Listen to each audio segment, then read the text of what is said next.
اچھا یہ ذرا مجھے بتائیے گا کہ یہ خیر پوری دنیا میں مسئلہ ہے، لیکن اسپیشلی جو ہے وہ پاکستان کے اندر بھی یہ بہت زیادہ ایکسٹریم لیول پر چلا جاتا ہے بعض دفعہ. کچھ لوگوں سے انٹینشنلی اور ان انٹینشنلی کچھ مذہب کی توہین کے کچھ الفاظ وہ ادا کر دیتے ہیں، کبھی توہین رسالت ہو جاتا ہے، کبھی قرآن کے بارے میں ایسے الفاظ بول دیتے ہیں.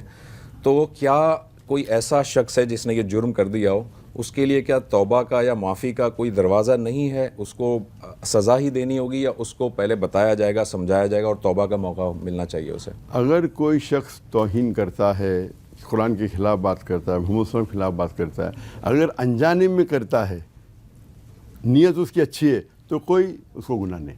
ٹھیک. لیکن اگر کوئی پوائنٹ آؤٹ کرتا ہے تو وہ سوری بولنا چاہیے، استغفار کرنا چاہیے. اگر کوئی جان بوجھ کے بھی کرتا ہے، شیطان بھڑکاتا ہے، پھر بھی اس کے بعد توبہ کرتا ہے تو اس کے لیے انشاءاللہ اللہ گناہ معاف کرے گا. توبہ کے 5 اصول ہوتے ہیں. نمبر 1، جو آپ غلطی کرتے ہیں اسے مانو غلط ہے. نمبر 2، اسے امیجیٹلی روکو. نمبر 3، پھر سے مت دہراؤ. نمبر 4، توبہ کرو. اور اگر اس کو انڈو کر سکے، مثال کس کا پیسہ آپ نے چوری کیے تو واپس دے دیجئے. اگر میں نے غلطی سے کچھ بول دیا تو میں آ کے معاف مانگوں گا، تو انڈو کرنا. رائٹ. یا میں نے کچھ لکھ دیا تو میں اب وہ لکھنا بند کر دوں. بند کر دو ایک چیز ہے، اور بولو بھی کہ میں لکھا غلط نہیں غلط. اچھا انڈو کر دیا آپ نے. ٹھیک. یہ کہ تو انشاءاللہ اللہ معاف کرے گا. شرک بھی کیے تو توہین تو دور کی بات ہے. اگر شرک بھی کوئی انسان کرتا ہے، آج کے کوئی بھی غیر مسلم اگر اسلام قبول کرتا ہے اس کے سارے گناہ معاف. اور اگر وہ شرک، کوئی مشرک یا کوئی غیر مسلم اسلام میں داخل ہوتا ہے تو اللہ تعالیٰ کے رسول فرماتے ہیں سارے گناہ معاف ہے اس کے. ہم دیکھتے ہیں، بلکہ یہ یونیورسل ٹروتھ ہے کہ جو بچہ جہاں پیدا ہوتا ہے اسی مذہب کو وہ اختیار کر لیتا ہے. مسلمان گھرانے میں ایک بچہ پیدا ہوا، وہ مسلمان ہو جاتا ہے. جب تک وہ بالغ نہیں ہوتا تب تک تو وہ مسلمان ہوتا ہے، لیکن جب وہ بالغ ہوتا ہے اور وہ سوچتا ہے، جب اپنے طور پر اسٹڈی کرتا ہے اور فرض کر لیجئے ہائپوتھیٹیکلی اسیوم کرتے ہیں کہ اسے لگتا ہے کہ اسلام ٹھیک نہیں ہے اور کوئی اور مذہب صحیح ہے، وہ اس مذہب کو اختیار کر لیتا ہے جس کو کہ ہم اپنی ٹرمینالوجی میں مرتد کہتے ہیں. تو کیا اس کی سزا قتل ہوگی؟ اس کی سزائے موت ہوگی؟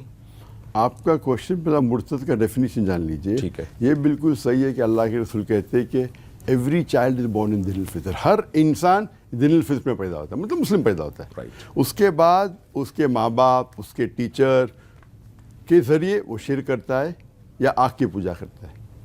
تو جب تک وہ بالغ نہیں مسلمان ہے، بالغ ہونے کے بعد ذمہ داری اس کی ہے. لیکن ایک شخص جو بالغ ہونے کے بعد اسلام قبول نہیں کرتا تو مرتد نہیں کہیں گے، کیونکہ وہ غیر مسلم گھر میں پیدا ہوا. صحیح ہے، مسلم ہے، لیکن اگر وہ اس کو ہوش آنے کے بعد وہ اگر شرک کرتا ہے تو اسے مرتد نہیں کہیں، کیونکہ وہ بالغ ہونے کے بعد کبھی بھی نہیں کہا لا الہ الا اللہ. لیکن جو شخص مسلم گھر میں پیدا ہوتا ہے اور بالغ ہونے کے بعد وہ کہتا ہے کلمہ، ایمان لاتا ہے کہ اللہ ایک ہے اور اللہ کے رسول آخری نبی ہے، اس کے بعد اگر وہ کوئی غیر مذہب کو اختیار کرتا ہے، چاہے عیسائیت ہو چاہے ہندوازم ہو، تو اسے مرتد کہیں گے. لیکن ایک عام بچہ جسے مسلمان کہتے ہیں غیر مسلم گھر میں پیدا ہوتا ہے اور پھر وہ غیر مسلم کے مذہب کو کنٹینیو کرتا ہے، اسے مرتد نہیں کہیں گے. آپ سمجھے نا، دونوں میں فرق ہے. سمجھ گیا، بالکل ٹھیک ہے. اب ایک شخص ہے جو کہ بالغ ہو گیا، مسلمان گھرانے میں پیدا تھا، بالغ ہو گیا، اس نے کلمہ بھی پڑھا تھا، بعد میں اس نے دوسرا مذہب اختیار کر لیا، تو اب یہ مرتد ہوگا اس آپ کی ڈیفینیشن کے مطابق. تو کیا اس کی سزا اسلام نے سزائے موت رکھی ہے یا اس کی کوئی اور سزا ہے؟ پہلے بات آپ کو یہ رکھنا چاہیے کہ اگر کوئی سزا جو ہے قرآن مجید میں لکھا ہے وہ صرف اس ملک میں نافذ کی جائیں گی جو ملک شریعہ کو فالو کر رہا ہے. لفظی نہیں، پریکٹیکلی. ہاں، اگر ٹرولی شریعہ اس دیش میں ہے، اس ملک میں ہے، رائٹ، تو شریعتاً پہلا یہ جو کوئی بھی سزا نان مسلم کنٹری میں اختیار نہیں ہوئی. نان مسلم میں تو نہیں ہوگی. نان مسلم میں you have to follow the rule of the country, of the state, of the state of the country. Right. ایک مسلم ملک ہے جس کے اندر شریعہ نافذ ہو چکی ہے، تو اس کے اندر کیا ہوتا ہے، مثال کے طور پر ملیشیا، پوری شریعہ نہیں لیکن شریعہ کافی حد تک کے. اگر کوئی مسلمان کہتا ہے کہ میں ابھی اسلام میں نہیں مانتا ہوں، میں ناستک ہو گیا، ٹھیک ہے، یا میں عیسائی بننا چاہتا ہوں، ٹھیک ہے، تو جج اسے کہیں گا اس کو کاؤنسلنگ دو، राइट 3 महीने की काउंसलिंग दो, first step is counselling, counselling, right, चाहे वो जज बोलेगा 3 महीने की काउंसलिंग दो, चाहे बोलेगा 4 महीने की काउंसलिंग दो, फिर उसको रिलीजियस लोग काउंसलिंग देते हैं, चाहे 2 महीना हो, 3 महीना हो, 4 महीना हो। उसके बाद फिर से वो बोला नहीं मुझे अब भी बनने का है, तो जज बोलेगा फिर से काउंसलिंग दो। ठीक है, तो इस्लाम के अंदर जो भी सज़ा है हमेशा नहीं ऑन द स्पॉट उसके ऊपर लागू होती है, ठीक है, और कई शराइत यानी हैं। कुछ मौका मिलना चाहिए उसे, ये आप कुछ कह रहे हैं। कुछ मौका नहीं, ज़्यादा मौका, ज़्यादा मौका तो मिलना जहाँ तक कि मलेशिया का सवाल है, जहाँ ये कानून है, जहाँ मुसलमान के लिए शरिया लागू होती है, ठीक है, आम पब्लिक मुसलमान के लिए, तो वहाँ तो मैंने कभी भी नहीं देखा, थे कई मुस्लिम जो गैर मुस्लिम के भड़काव में आके इस्लाम त्याग करना चाहते, इस्लाम गिव अप करना चाहते, तो उन्हें काउंसलिंग दी है। ठीक है, ठीक है। डॉक्टर साहब ये बताइएगा कि दाई के औसाफ क्या होने चाहिए, मतलब फ़िरौन और हज़रत मूसा वाले कॉन्टेक्स्ट में अगर हम बात करें, फ़िरौन बागी था, अपने आप को रब कहता था, फिर भी अल्लाह ताला ने मूसा से कहा कि जाके ज़रा नरमी से बात करना। जी हाँ, तो अगर ऐसा कोई दाई है जो कि जिसका बिहेवियर ह्यूमिलिएटिंग बिहेवियर है, जो अपने इल्म का रोब दूसरों पर जमाता हो, है वो दाई, इस तरह के दाई होने चाहिए या दाई के कुछ औसाफ हदीस में या कुरान में बयान हुए हैं? दाई की कई औसाफ है कुरान में और हदीस में भी। ठीक। नंबर 1, जो भी चीज़ हराम है कुरानी शरिया में, वो आम मुसलमान को नहीं करना चाहिए, और दाई को तो एक्स्ट्रा केयरफुल, आम जनरल रूल है। बिल्कुल ठीक, ऐसा नहीं कि गुज़े बसर आम मुसलमान करेंगे और दाई नहीं करेंगे, अल्लाह के रसूल और करते थे। बिल्कुल सही है, डन। तो जो भी उसूल आम मुसलमान के लिए, दाई को और केयरफुल रहना चाहिए, ठीक, और अच्छा तो और अच्छा होना चाहिए, परहेज तो और परहेज करना चाहिए। मिसाल के तौर पे सोना पहनना हराम है, कुछ लोग पहनेंगे गोल्डन कलर वॉच, तो फी नफसी सोना हराम है, गोल्डन कलर हराम नहीं, सही समझ लेकिन गया। दाई अगर गोल्डन वॉच, आम मुसलमान भी नहीं पहनना चाहिए, हाँ, क्या गोल्डन कलर की वॉच, राइट, लेकिन दाई को और केयरफुल रहना चाहिए क्या कौन किसको गलत फहमी न हो जाए। ठीक, ठीक, मिसाल के तौर पे अल्लाह के रसूल फजर के बाद अपनी अहलिया से गुफ्तगू कर रहे थे मस्जिद के बाहर, मस्जिद के बाहर कोई, और एक दो साहबा जाते, एक दो साहबा तो बोलता है बोला ये मेरी अहलिया है, तो साहबा अस्तगफिरुल्लाह, हम तो और सोच ही नहीं सकते, मतलब शैतान ना किसके दिमाग में आ जाए कि अल्लाह के रसूल कोई गैर महरम से बात करे गुफ्तगू सुबह के टाइम पे, तो अल्लाह के रसूल जब एहतियात लेते हम कौन है, राइट। तो दाई को एहतियात लेना चाहिए, और जहाँ तक कि आपने बदगुमानी तो होना ही नहीं चाहिए, लेकिन अगर आप जंग के मैदान में जाते, वो आप पे अटैक कर रहा है और आप डिफेंड नहीं कर रही है, तो उस टाइम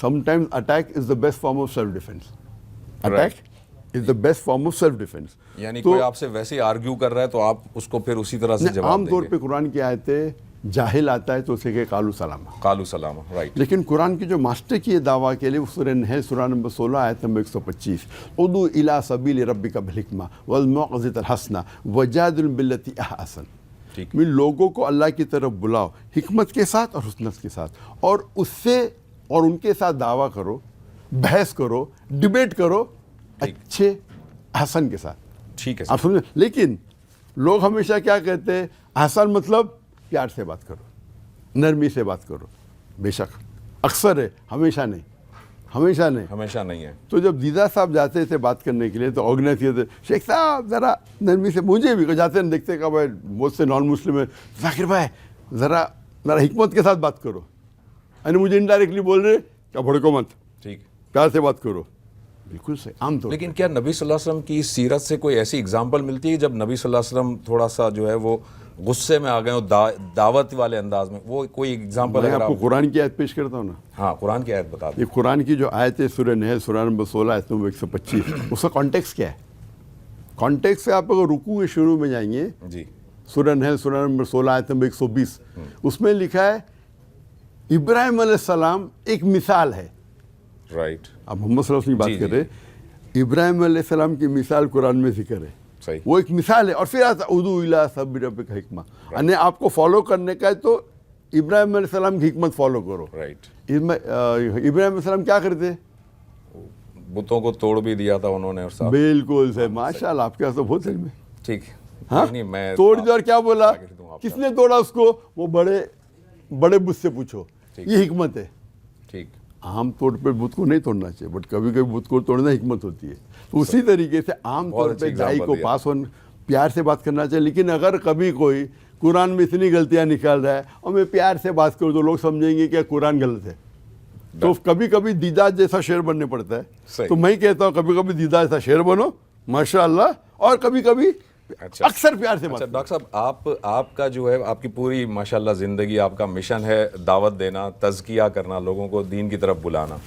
हम देखते हैं कि जो हमारे मजहबी तबके हैं उनमें एक कॉन्सेप्ट ये है कि भाई हमें अल्लाह ताला ने दावत के मकाम पर भेजा है, दावत के लिए भेजा है, हमें दावत देनी है। दूसरा मजहबी तबका ये कहता है कि नहीं, हमें अकामत दीन करना है, यानी दीन को नाफिज करना है। तो बहुत सारी जमातें हैं जो कि इस्लामी जमातें हैं लेकिन वो पॉलिटिक्स में होती हैं, और वो उनका आर्ग्यूमेंट ये है कि हम जब तक दीन को पूरी तरह नाफिज नहीं कर लेंगे तो दीन नाफिज नहीं होगा। तो अकामत दीन इम्पॉर्टेंट है या दावत और तज़किया इम्पॉर्टेंट है? हमारे इस्लाम के अंदर तौहीद है पिलर, नमाज है दूसरा पिलर, Right. सौम है तीसरा पिलर, ज़कात है, Right. हज है। हाँ। क्या पहला करना चाहिए, नमाज या तौहीद या रोज़ा? सब इम्पोर्टेंट है भाई। सही, तौहीद ऊपर आती है, राइट, लेकिन अब लोग तौहीद करूँगा तो नमाज भी ज़रूरत है। रोज़े के रमज़ान के मौके पे रोज़ा भी करना चाहिए, और मैं रोज़ा करूँगा, रोज़ा रखूँगा, नमाज नहीं पढ़ूँगा, ये सब इम्पोर्टेंट है। सब जो आपके इख्तियार में है अल्लाह ताला उसका हिसाब किताब आपसे लेगा।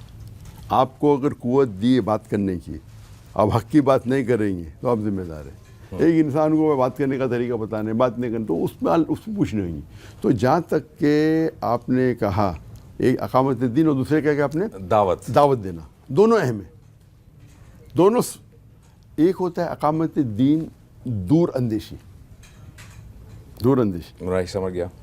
लेकिन घर के अंदर ही वे लोग इस्लाम ने फॉलो कर रहे हो, अकामत दीन रखूँगा, मेरी ज़िंदगी में नहीं है, मैं अल्लाह के रसूल को फॉलो नहीं कर रहा हूँ, मैं दाढ़ी नहीं रख रहा हूँ, मैं ढकने के ऊपर नहीं पहन रहा हूँ, मैं नमाज नहीं पढ़ रहा हूँ, और बोलेगा मैं पूरे दुनिया में अकामत दीन करूँगा, मैं मेरे मुल्क में अकामत दीन करूँगा, खुद की ज़िंदगी में अकामत दीन नहीं है। मगर आपने सुनिए मेरी बात जी, मैं दे रहा हूँ जवाब। ओके, तो मेरे ज़िंदगी में इस्लाम ने, मैं बोला मुल्क में इस्लाम होना चाहिए, तो अकामत दीन के मरहले होते हैं, स्टेजेस। मरहले, ठीक है। मेरा एम अकामत दीन है, पहले मैं तो मुस्लिम बनूँ, फिर मेरे फैमिली को बनाओ, फिर माशरे को बनाओ।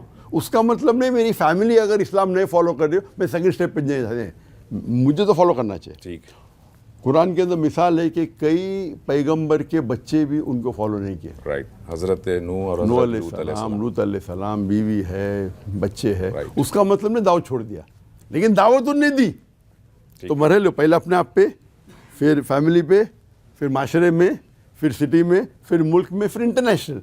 लेकिन कोई नहीं, आपने अपना काम किएगा, इंपॉर्टेंट है। मैंने दावत दी, उनने फॉलो नहीं किए, फज़क्किर इन्नमा अंत मुज़क्किर, आपका जॉब है डिलीवर करना मैसेज, हिदायत देना अल्लाह के हाथ में। आप बोलेंगे डायरेक्ट मुझे बनने का मेडिकल डॉक्टर, मैं डायरेक्ट यूनिवर्सिटी जाऊँ क्या? नहीं जा सकते, तो मरहले होते, लेकिन दिमाग में होना चाहिए, बचपन से मुझे डॉक्टर बनने का या मुझे दाई बनने का। तो ऑल इम्पोर्टेंट है, दावत भी इम्पोर्टेंट है, अकामत दिन भी इम्पोर्टेंट है, साथ साथ चलता है। ठीक, और इंशाअल्लाह हर मुस्लिम के माइंड में होना चाहिए, और कुरान की आयत है कि इंशाअल्लाह एक दिन इस्लाम सारे मज़हब पे माशाअल्लाह इट विल डोमिनेट। ठीक। अभी आपने फरमाया दाढ़ी मैं नहीं रख रहा हूँ या ये टखने से ऊपर पैंचा नहीं है। मुझे ज़रा ये बताइएगा डॉक्टर साहब, आपकी नज़र में, आपकी अंडरस्टैंडिंग में दाढ़ी फ़र्ज़ है या सुन्नत है, ये बताइएगा। और औरतों का जो पर्दा है चेहरे का, वो आपके नज़र में क्या कवर करना ज़रूरी है या वो फेस कवर करना ज़रूरी नहीं है? जहाँ तक कि दाढ़ी का मसला है, चारों अइम्मा, इमाम अबू हनीफ़ा, इमाम शाफ़ी, इमाम मालिक, इमाम अहमद बिन हम्बल, मैं अल्लाह है मुल्क रहीमुल्लाह, सारे लोग का फतवा है कि दाढ़ी फ़र्ज़ है, इसमें कोई दो राय है ही नहीं। दाढ़ी फ़र्ज़ है? फ़र्ज़ है। अच्छा, ठीक है। अभी वो 1 पे आता है, 2 पे आता है, फ़र्ज़ है। अच्छा, ठीक है। फ़राइज़ के भी लेवल होते हैं, नहीं कि तो गुनाह कबीरा होता है, सिर्फ गुनाह होता है, ठीक, इसमें कोई दो राय नहीं। ठीक है। जहाँ तक कि हिजाब का मसला है, उसके अंदर उलमा का इख्तिलाफ है, राइट, डिफरेंस ऑफ ओपिनियन। और सब लोग मानते हैं कि एक खातून को सारे जिस्म ढकना चाहिए। इख्तिलाफ है चेहरे पे, कुछ कहते हैं चेहरा ढकना फ़र्ज़ है, कुछ कहते हैं फ़र्ज़ नहीं। लेकिन बाकी चीज़ मेन चेहरा, एक ग्रुप ऑफ उलमा कहती है कि जायज़ है, एक ग्रुप ऑफ उलमा कहती है कि जायज़ नहीं। ठीक। लेकिन ये छोटी, बाकी तो करो, باقی تو کرنا ظاہر. آپ بولتے بھائی چہرے پہ آپ کر رہے ڈیبیٹ اور وہ باقی چیز فالو نہیں کر رہے, چست پہنی ہوئی ہے, کلوک نہیں پہنی ہوئی ہے, عبایا نہیں پہنی ہوئی ہے, اور ڈسکس ہو چہرے پہ. رائٹ. تو جو جس میں اختلاف نہیں ہو تو فالو کرو. میرا کیا کہنا ہے, وہ ڈفرینس صرف چہرے پہ. آپ کے لباس ہونا چاہیے ڈھیلے, چست نہیں ہونا چاہیے, ٹرانسپیرنٹ نہیں ہونا چاہیے. اختلاف بھی نہیں اس میں تو اختلاف نہیں ہے. وہ بھی نہیں کرتے اور ڈیبیٹ کرتے ٹی وی کیا کہ چہرے کا نقاب پردے کہنے, اس میں اختلاف ہے.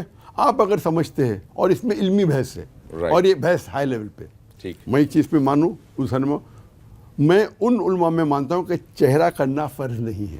رائٹ. لیکن کئی بڑے علماء بولتے ہیں کہ چہرہ فرض ہے. میں لیکن نہیں کہتا.